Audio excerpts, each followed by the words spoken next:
ગુજરાતના બે સૌથી મોટા અને મુભાદાર અને ખમીરવંતા સમાજ એટલે ચૌધરી અને રબારી સમાજ. બંનેનો ઇતિહાસ ભાઈચારાનો રહ્યો છે. પરંતુ આજે ઉત્તર ગુજરાતના વાવ થરાદ પંથકમાં માહોલ થોડો ગરમાયો છે. એક તરફ છે સમાજની આબરૂ અને આગેવાનોનો રોષ, જ્યારે બીજી તરફ છે બે દીકરીઓનો પ્રેમ અને તેમના વસાવેલા સંસારની વાત. નમસ્કાર મિત્રો. થોડા દિવસો પહેલાં જાણીતી ગુજરાતી ગાયિકા એટલે કે કિંજલ રબારી કે જેઓએ આંતરજ્ઞાતીય પ્રેમ લગ્ન કર્યા હતા, જેથી તેઓ ગુજરાતભરમાં ચર્ચા જગાવી રહ્યા હતા. પણ હવે આ વિવાદે એક નવો અને વધારે ગંભીર વળાંક લીધો છે. કિંજલ તો પોતાના ઘરે પરત ફરી છે, પણ આ આંગમાં હવે એક એવી દીકરીનો સંસાર દાવ પર લાગ્યો છે જેના લગ્નને 1 વર્ષ વીતી ગયું છે. આજે આપણે વાત કરીશું એ વિવાદની, જેણે ઉત્તર ગુજરાતમાં ચૌધરી વિરુદ્ધ રબારીનો માહોલ ઊભો કર્યો છે.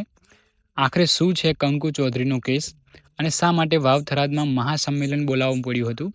ચાલો જાણીએ આખી હકીકત આ સંપૂર્ણ વિડીયોમાં. તો વિડીયોમાં અંત સુધી બન્યા રહેજો, અને જો તમને વિડીયો ગમ્યો હોય તો લાઇક પણ કરજો.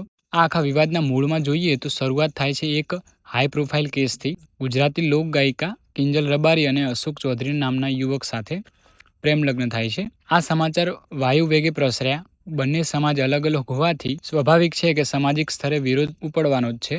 સોશિયલ મીડિયા પર બંને પક્ષે નિવેદનબાજી શરૂ કરી નાખી હતી અને મામલો એટલો ગરમાયો કે આખરે આ હાઈ પ્રોફાઇલ પ્રેમ લગ્નનો મોટો યુટર્ન આવ્યો છે. ભારે દબાણ અને સમજાવટ બાદ સિંગર કિંજલ રબારીએ પોતાના પરિવાર સાથે જવાનો નિર્ણય લીધો છે. ઘણાને લાગ્યું કે કિંજલના પાછા ફરવાથી આ પ્રકરણ અહીં પૂરું થઈ ગયું છે, પણ ના, આ તો એકમાત્ર ચિનગારી હતી, જેણે એક જૂના દબાયેલા મુદ્દાને ફરી સળગાવી લીધો. જ્યારે કિંજલના કેસમાં રબારી સમાજની દીકરી ચૌધરી સમાજના યુવક સાથે ગઈ હતી અને પરત ફરી, ત્યારે ચૌધરી સમાજને પોતાનો એક જૂનો કિસ્સો યાદ આવ્યો. આશરે 1 વર્ષ પહેલાં કંકુ ચૌધરી નામની દીકરીએ એક રબારી યુવક સાથે પ્રેમ લગ્ન કર્યા હતા. આ લગ્ન કાયદેસર રીતે થયા હતા અને તે દીકરી છેલ્લા 1 વર્ષથી પોતાના સાસરે છે, એટલે કે રબારી પરિવારમાં પોતાનું ગૃહસ્થ જીવન વિતાવી રહી છે. પરંતુ કિંજલ રબારીના કિસ્સામાં જે રીતે દબાણ ઊભું થયું અને દીકરી પરત ફરી, તેનાથી ચૌધરી સમાજના આગેવાનોમાં રોષ જોવા મળ્યો. હવે ચૌધરી સમાજના માતા પિતા અને આગેવાનો એક જ માંગ ઉઠાવી છે કે જો તમારી દીકરી પરત જઈ શકતી હોય તો અમને પણ અમારી દીકરી પરત આપો. છેલ્લા 2 થી 3 દિવસથી ઉત્તર ગુજરાતનું વાતાવરણ અત્યંત ગંભીર થતું જોવા મળે છે. આ માત્ર બે પરિવારની વાત નથી, પરંતુ હવે આ બે સમાજની પ્રતિષ્ઠાનો પ્રશ્ન બની ગયો છે. વાવ થરાદ ખાતે ચૌધરી સમાજનું એક વિશાળ મહાસંમેલન યોજાયું. આ મહાસંમેલનમાં સ્પષ્ટપણે દેખાઈ આવતું હતું કે સમાજ હવે આરપારની લડાઈના મૂળમાં છે. આગેવાનોનું કહેવું છે કે સામાજિક ન્યાય બંને પક્ષ માટે સરખો હોવો જોઈએ.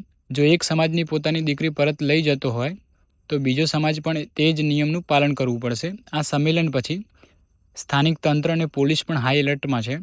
પણ મિત્રો, આ બધા સામાજિક સમીકરણો અને અહંકારની લડાઈ વચ્ચે એક જીવ એવો છે જે સૌથી વધુ પીડાઈ રહ્યો છે, અને એ છે કંકુ ચૌધરી પોતે. સમાચારના માધ્યમો મુજબ કંકુ ચૌધરીએ એક અત્યંત ભાવુક અપીલ કરી છે. તેણે કહ્યું છે કે તે પોતાના લગ્ન જીવનમાં ખુશ છે અને કોઈએ તેનો સંસાર વિખેરવાનો પ્રયાસ કરવો જોઈએ નહીં. 1 વર્ષથી જે દીકરી નવા ઘરમાં પોતાના સપનાઓ વધાવ્યા હોય અને તે હવે સમાજના ઝઘડામાં પીસાઈ રહી છે. અહીં એક બહુ મોટો સવાલ ઊભો થાય છે.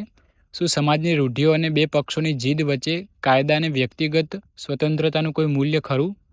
શું એક દીકરી કે જેણે કાયદાકીય રીતે પુખ્ત વયે પોતાના જીવનસાથી પસંદ કર્યો છે અને માત્ર એટલા માટે પોતાનો સંસાર તોડવો પડે છે કારણ કે બીજા કોઈ કેસમાં આવું થયું નથી? આપણે આશા રાખીએ છીએ કે બંને સમાજના વડીલો અને આગેવાનો એક સાથે બેસીને એક એવો વચગાળાનો રસ્તો કાઢશે કે જેમાં કાયદાનું પણ સન્માન થાય અને કોઈ દીકરીનો સંસાર પણ ન ભાગે. તમારું આ સમગ્ર વિવાદ વિશે શું માનવું છે? શું દીકરીની ઈચ્છા વિરુદ્ધ અને તેને પરત લાવવાની માંગ યોગ્ય છે? કોમેન્ટ બોક્સમાં તમારો વિચાર જરૂર આપજો. પરંતુ મહેરબાની કરીને ભાષાની મર્યાદા જાળવજો અને કોઈ સમાજ વિરુદ્ધ ખરાબ શબ્દનો પ્રયોગ ન કરતા. જો તમને આ માહિતી યોગ્ય લાગી હોય તો વિડીયો લાઇક કરી શેર કરો અને આપણી ચેનલને સબસ્ક્રાઈબ કરો. જય હિન્દ, જય ગરવી ગુજરાત.